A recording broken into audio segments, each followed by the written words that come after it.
দুর্নীতিতে বেপরোয়া রাজশাহী বিভাগীয় পাসপোর্টের অফিসের কর্মকর্তা ও কর্মচারীরা তাদের বিরুদ্ধে অভিযোগ করেও মিলছে না কোনো প্রতিকার।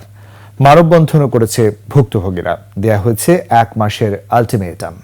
বদরুল হাসান লিটনের তথ্যচিত্রে দেখুন ডেস্ক রিপোর্ট। অফিস শুরুর আগেই বিশেষ কিছু ফাইলে সই করেন রাজশাহী বিভাগীয় পাসপোর্ট ও ভিসা অফিসের উপপরিচালক রোজি খন্দকার। পাসপোর্ট প্রত্যাশীদের ছবি তোলা শুরু হয় এরপর। অন্যদিকে ঘন্টার পর ঘন্টা লাইনে দাঁড়িয়ে থাকেন সাধারণ মানুষ। অভিযোগ, দালালের মাধ্যমে জমা ফাইলের কাজই শেষ হয় দ্রুত। দীর্ঘদিন ধরে চলা এমন অনিয়মের প্রতিবাদ জানিয়েছে ভুক্তভোগীরা। দাবি জানিয়েছেন অনিয়ম দুর্নীতি বন্ধের।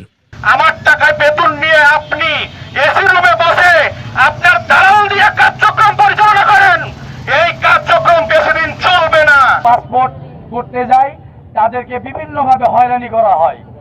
তাদের একটি যদি ভুল যদি থাকে তাও তাদেরকে হয়রানি করা হয়, ভুল যদি না থাকে তাও তাদেরকে হয়রানি করা হয়। সুশীল সমাজের প্রতিনিধিরাও পাসপোর্ট অফিসের দুর্নীতির প্রতিবাদে কর্মসূচি করেছেন।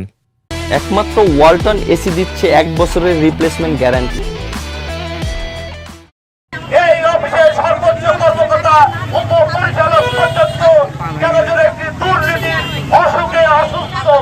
আমরা এই পরিবর্তনের জন্য আবারও রাজপথে নামবো। উপপরিচালকের সঙ্গে দেখা করে প্রতিনিধিরা ঘুষ দুর্নীতি ও অনিয়ম দূর করতে আলটিমেটাম দেন।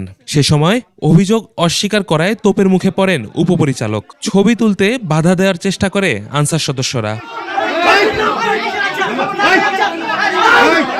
পরে পরিস্থিতি স্বাভাবিক হলে শুনেন ভুক্তভোগীদের কথা।